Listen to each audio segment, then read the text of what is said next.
Welcome to Next Stop, SARTA's podcast where we learn all things SARTA and about transit. Today we're going to be talking about how SARTA does things with clean energy. We have Kirt Conrad, our CEO, with us. Glad I could be here. Be Thanks for sure to having us. follow us on all of our social media channels at sartaonline.com, as well as on our YouTube channel at Ride SARTA. Kirt, can you tell us a little bit more about your vision and some of the things SARTA's done or is looking to do as it relates to clean energy? Yes, I can. Can you please do it now? Oh, I just wanted to, it was a general question if I could If you do have the it. ability. You want my vision? Actually, I'm going to have to go back Okay. to start on my clean energy journey, which started long ago in a transit system far away. It was not that far. It was in Akron. So the year was 2005. It was a spring day. And there's a gentleman that came to Akron to speak at the Akron City Club. His name was Stan Ovshinsky. Stan was a graduate of Akron Buchtel High School in 1947. So yes, this guy was really old. He actually helped invent dirt. And he had a patent on dirt. But Stan was named Scientist of the Century by Scientist Magazine, and he had 140 patents to his own name, including he invented the writable CD-ROM, the batteries as your cell phone, a lot of other different things. He invented the first solar panel that could be used as a roof shingle on your house. So he invented a lot of different things. And he had come up with the idea of a renewable energy cycle where you could take photovoltaic cells, solar panels, and create energy from that. And then you could split the water molecule into hydrogen and oxygen. And from that, you could take the hydrogen and put it into a fuel cell like we do our buses. And then that byproduct is water. So basically what you have is an entire energy circle that uses renewable energy that goes from water to water with no side effects. And I looked at that, I'm thinking, why aren't we as society doing things with renewable energy, with using power that comes from the sun? Because if you take, I've seen some numbers, and it's something like this. If you take the amount of energy that hits the earth, we could displace every other source of energy used if we could capture it. And that's just using existing solar technology. And so we got down this path of getting to a zero-based energy cycle, of a renewable energy cycle, and really of using that energy cycle to propel vehicles. I think, why aren't we doing this? We should be doing this. And so when I came to SARTA, we at that point in time had four diesel electric hybrid vehicles. And we worked with Stark State and some other ones and actually looked at the efficiency of that engine and that stuff.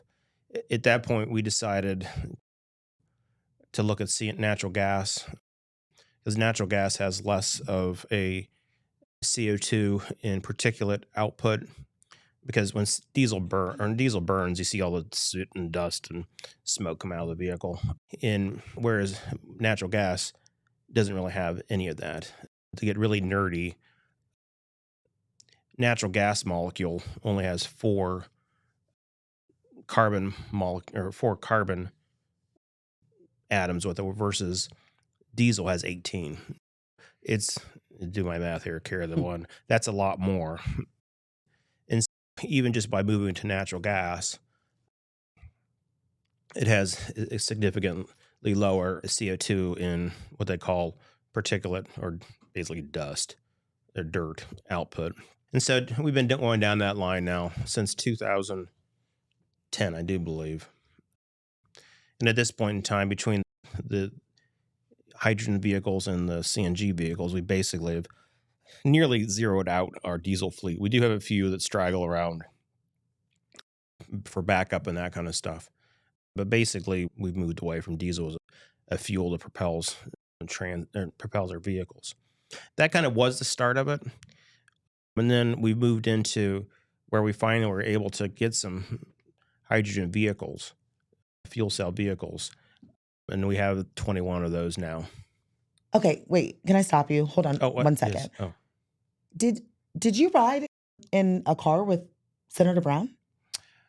Yes, actually, we didn't kidnap him or anything, but it was actually when he was a state representative, and he actually came to town when Stan Ovshinsky was there, and he had his first fuel cell car.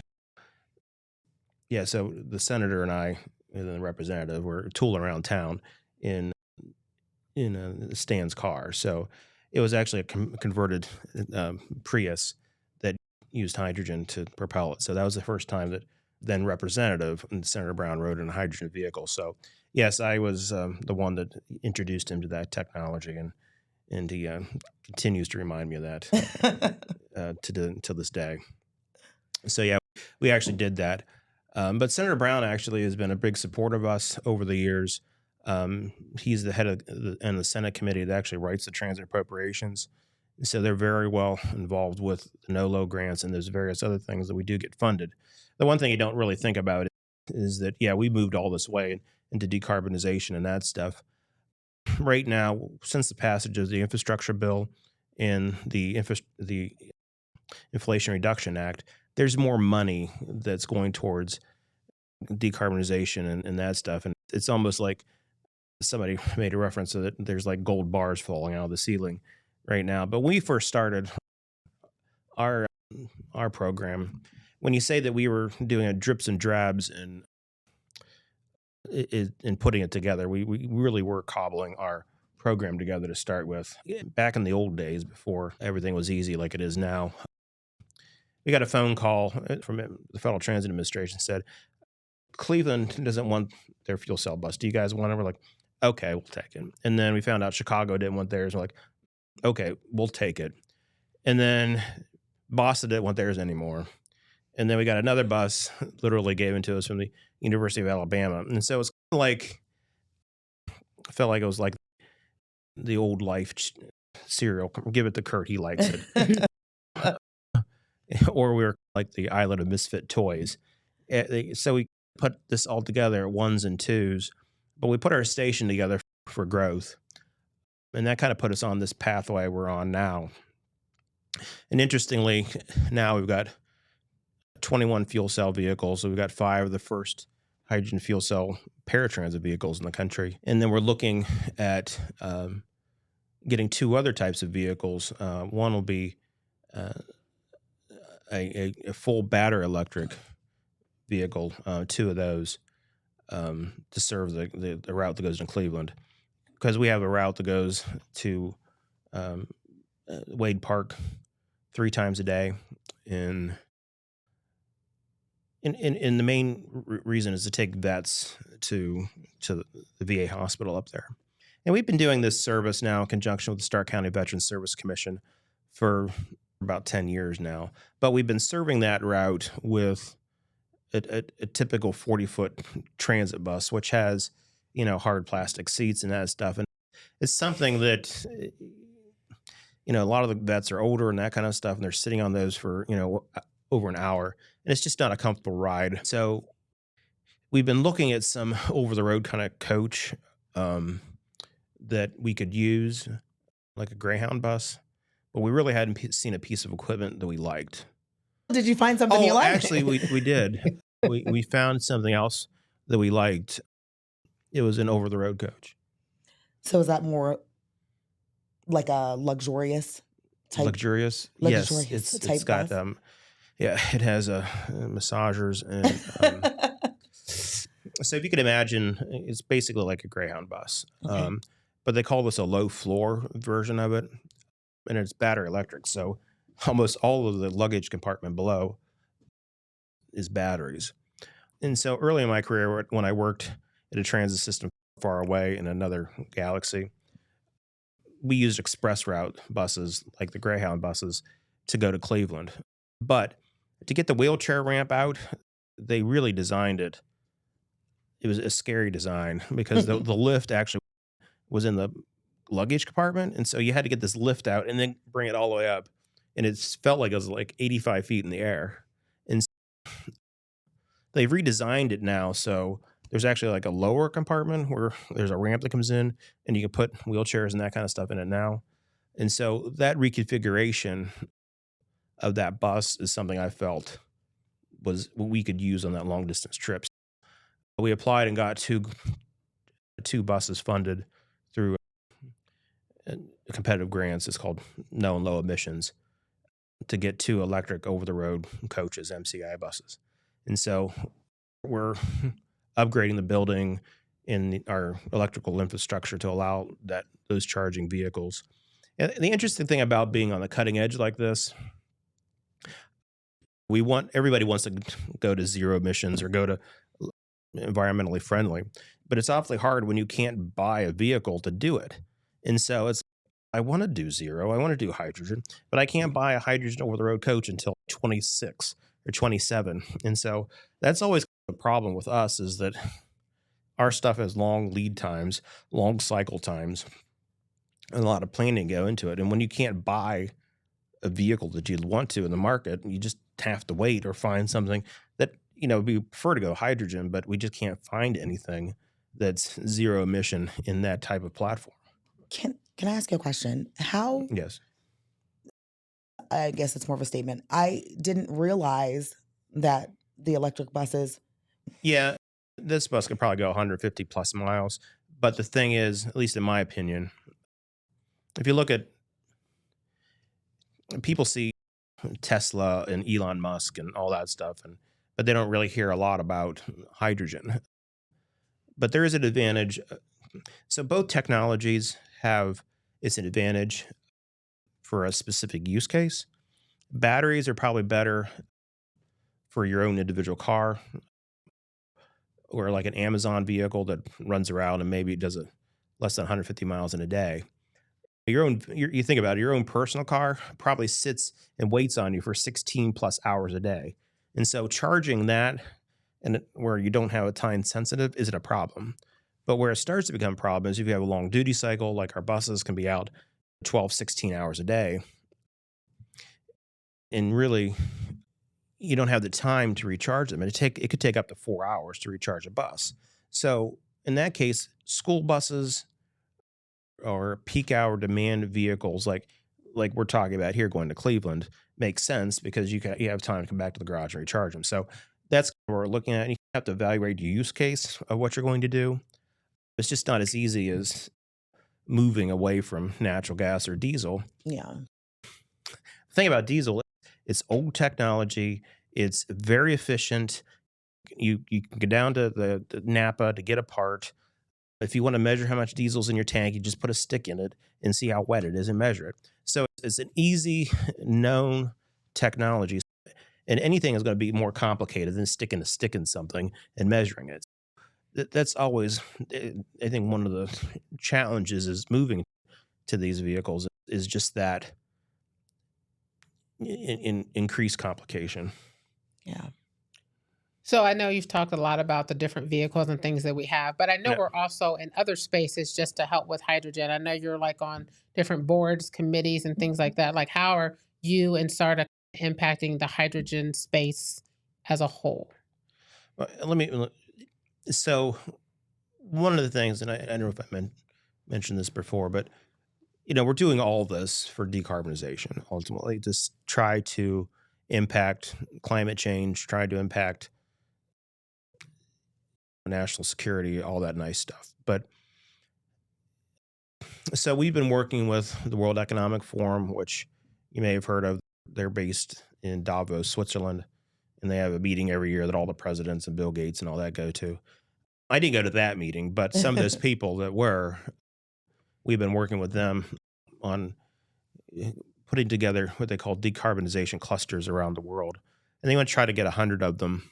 And one of them was designated basically in the Ohio Valley corridor, the Ohio River corridor, basically Pittsburgh, Cleveland, West Virginia, in that area. I didn't realize this until we started down this path, but the Ohio River Valley has the highest levels of CO2 emissions in the country, more than California, more than New York. We know they talk a lot in Texas, but we even have more hot air released here than they do in the cowboy hat state. We've been participating in that forum speaking. I went to Antwerp, Belgium, where we were participating with them. We've had people as far away from New Zealand visit SARTA to see our fuel cell vehicles. Just even today, I'm getting emails from people, Toyota in Japan and in Hyundai in South Korea. And so I'm starting, that looks different in Korean than it does in Japanese. Yeah, so we literally have reach across the world. We even had some phone calls of us wanting to introduce Tanzania and Africa to American bus manufacturers. They wanted zero emission vehicles. So yeah, I guess it's for a hydrogen good time. Call Kirt. My number's everywhere. Next week I'm going to Texas. This week in Columbus talking. Last month I was in Anaheim. Yeah, so it seems like me and Taylor Swift are touring the country. I think her tickets might be a little more expensive. I think they're slightly but, higher. Yeah, a little bit. You were talking about when you were first introduced to hydrogen fuel cell, when you worked at that transit far away. What made you decide that hydrogen fuel cell was better than some of these other? I've heard of propane and some of these other things. Like, why is hydrogen fuel cell kind of the one you said, this is the best one, in my opinion, for what we're trying to do in comparison to some of the other ones? So I have this whole thing that's worked out that I call it my hydrogen humor. Okay. And and you know that on the atomic chart, hydrogen's number one. No. So that's the whole reason why everything else is number 2, 3, 4, and 5. So we've decided to go after number 1 to start with. No, in a more serious note, propane, natural gas, all those gases are better than diesel or another petroleum product, but it still has NOx, nitrous oxide, sulfuric acid, or sulfuric oxide, and it still has a CO2 emissions, where hydrogen has none of that. Okay. If you are actually able to do hydrogen from a green source, renewable energy, and then make it, then the consumption, the entire circle is green. The interesting thing that's starting to happen now is there's discussions about who's the greenest. Do you generate electricity and then put it into batteries? You generate electricity and make hydrogen. So there's actually, I just got off a phone call where the IRS right now is trying to make rules that came out of the infrastructure bill. I think it was anyway, one of those bills. And the green people are arguing with each other, like, what is the greenest and how do we do this? And why don't we just put it into here? And so it's and sometimes I think that some people, like, we want to get to Mecca or Shangri-La on day one. And sometimes good enough gets in the way of perfect. It's almost like we can't be good enough, but we have to be perfect. And that's some of the things we're starting to see a little bit, is that some people will say, yeah, the natural gas or the hydrogen we use now is what they call gray hydrogen, which means it comes from natural gas, and they take the carbon molecules, atoms off natural gas, and they use that. And that's just, that's not green enough. It's greener than we were. Just in those vehicles, we have saved 1,700 tons of CO2 release has been saved because of that. Now, we can do better. There's no question about that. But that also starts getting into equipment. It starts getting into how you produce it. So there's just all kinds of decisions that have to be made that you just can't get to the finish line directly from the starting line. If you're going to go 26 miles for a marathon, you have to go 26 miles for a marathon. You just don't step up and there you go. And I think some of that discussion is some of the things that we have seen happen, that sometimes the incremental change isn't good enough, but yet that's the way we have to do it, because the money isn't, our federal government may not think so, but it's not unlimited. And people have to take time. So that's why, even with us, I can't control everything else, but I can control the vehicles we buy and what they look like and how they're used. And the rest of it's just, we need to do the best we can. Yeah. So I do have a question. What other things are we doing with clean energy? Do you mean the company or the idea? No, the reason think I the kind of idea. say that is clean energy actually is the one that maintains our CNG compressors for us. But yeah, one of the things we've been looking at, and you probably heard this with climate change and that kind of stuff, is redundancy and in backup power. So if the grid goes down, what do you do? And I know they see it was really a big thing in New Orleans when all that happened down there. The power goes out, which is if the grid goes down, you can still stay up. So you're not necessarily separated from the grid, but yet you have your own independent power source. And so that looks at like combining solar panels, that's combining micro turbines, that's combining energy storage on your facility.